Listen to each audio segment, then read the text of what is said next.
Hello my crafty friends, this is Monica from Allsewpetite. Welcome back to my channel. Today's video is a little bit different than my usual sewing tutorials, but if you are here, I think you know why. As you may know, I've been taking part in a Halloween sewing challenge organized by Modes4U.com.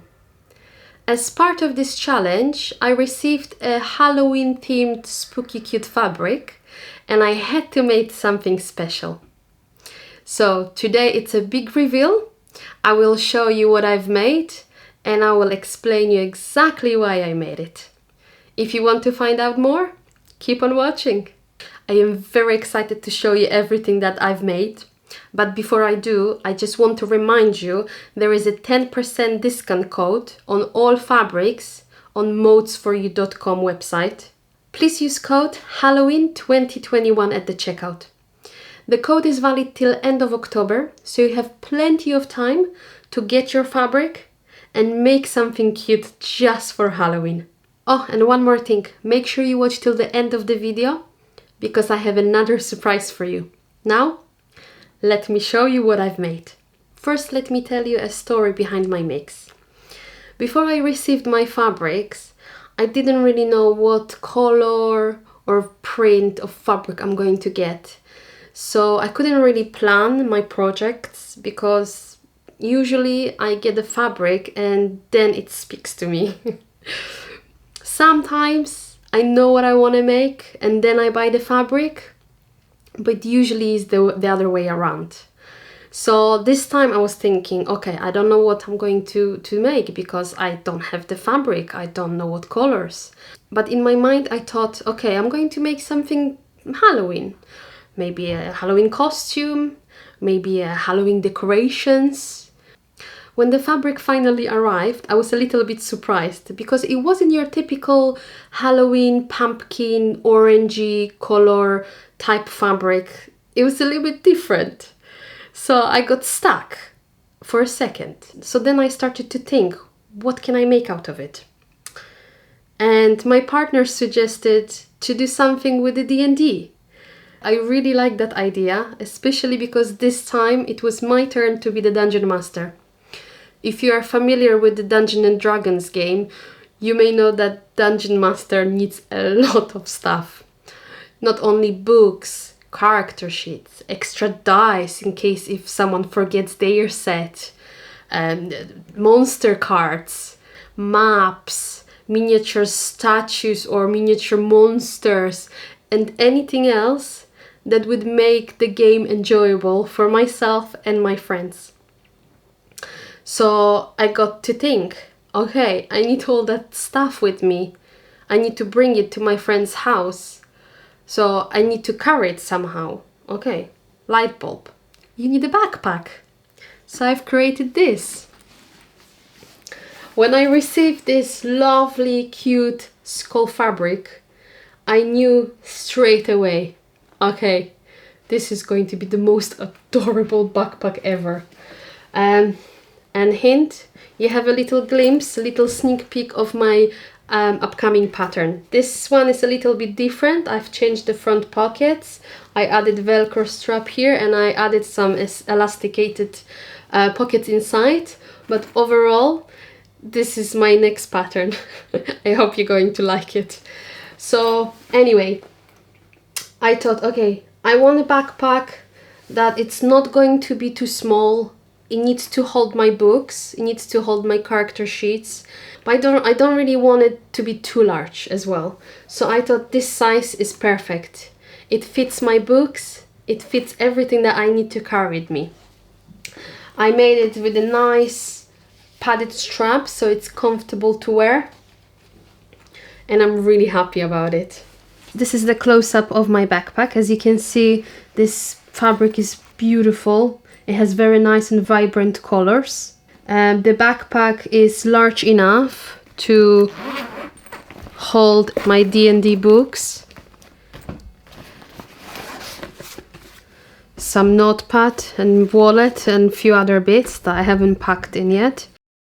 The front of the backpack has two elasticated pockets, which are perfect to hold the water bottle when you travel, or an umbrella. I used that Halloween fabric on the back as a accent on my padded straps and on the back trim. And I think it adds just a little bit of touch. It's just beautiful.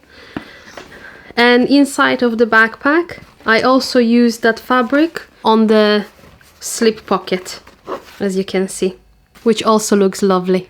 My next two projects are less complicated than making a backpack, but just look at this fabric. Oh, isn't this gorgeous? It was very easy to press and sew, perfect for this project. I made a cover for my binder and added additional strip of faux leather as an accent at the end. There is a connector with a press snap, so I know all my papers, everything is intact and nothing falls out. And then I can store extra character sheets and maps, and I can write all my notes ready for my D&D game. And at the same time, if I play an NPC, I can pretend that this is my spell book. And I love it. I had some fabric left, so I thought I need to make some dice bags. I need to make dice bags for my friends and myself. This is the easiest and quickest project out of all the projects that I've made. I made 4 and I will give 1 to each of my friends, so they can remember me as their awesome dungeon master that brings gifts. The second fabric that I received was panels. I had 4 smaller panels and then 1 larger one in the center. I didn't really knew at first what I'm going to make, but I really wanted to make sure I made something out of it. In our D&D games, we always use maps. It is easier to visualize the story and the position of the characters. Sometimes we print them out of the internet. Sometimes we draw something specific if we cannot find anything that is similar. And I always carry my maps in a cardboard tube. This time I thought it's boring. I don't want just a cardboard tube. So I used the fabric panel to cover my cardboard tube. I thought the Halloween writing, it's adorable, so I had to use it on something. Now I have a fancy map holder. For my special map carrier, I changed the front pockets on my backpack to be elasticated, and I also added a Velcro so I could put my map inside, and when I travel I don't have to worry that I'm going to lose it because it's nice and secure. I really like that idea as well. Because I have to carry a lot of tiny things, I thought I need a pouch. I need a pouch that I can put all this small stuff inside, and I don't have to worry about looking for them inside my backpack. So this is exactly what I've done. I used one of those panels to make a feature on the front of my pouch. I just could not resist because I love dogs so much. This pouch is bigger than I planned. It's actually huge. But it can hold everything that I need. Let me show you inside. So I have the panel with the dogs on the front. 2 zippers at the top. So you open your pouch. I got the magnetic snap on the end. And then I can fit all my smaller items. So I've got my monster cards, my dice bags, lots of different miniature monsters, some other accessories and timers. The next project that I made using those panels is this little tray. When I made those dice bags, I thought, what else can I do that would be handy? Then I thought, dice tray. If I roll my dices, I don't really have to worry about them falling on the floor anymore, because believe me, that happens a lot. At the same time I thought, oh, okay, this is not just a dice tray. I can put a plant, maybe some fruit, and let's not forget Halloween candy, and use it as a centerpiece on my table. What I like about this design is that I used press snaps on each corner.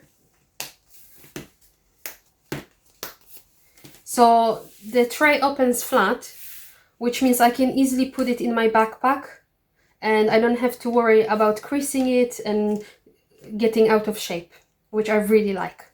I have one more project to show you, and this is one of my favorites. I've made a lunch bag. But you may ask, why lunch bag? What's that got to do with D&D? Well, I tell you, there are two reasons. First of all, when I saw this print, look at those cats. They are hungry. They try to catch the fish. So I thought, well, I'm going to play D&D probably all day. The session lasts normally 7 to 8 hours. I will be hungry. So I need to bring some food with me. That's why lunch bag. Simple. If you follow me for a while or you ever visited my shop, you may recognize this lunch bag. I use my free lunch bag pattern to make this. For this project, I decided that I wanted to quilt that fabric just to add it some texture, just to give it some stability and just to try it out. Just wanted to see if it's gonna work. And I think it does. What do you think?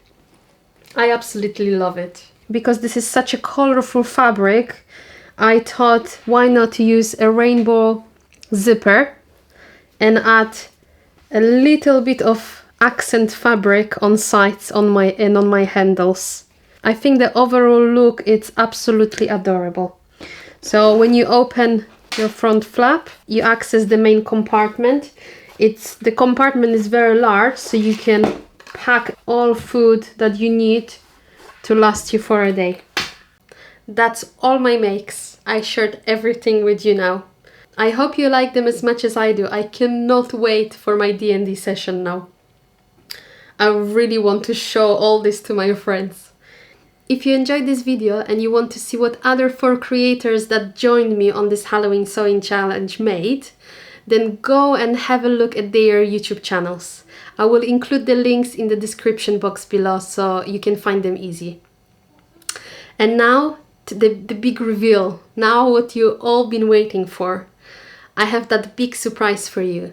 So Modes4U.com not only organized this Halloween sewing challenge, but is also organizing a Halloween giveaway for you.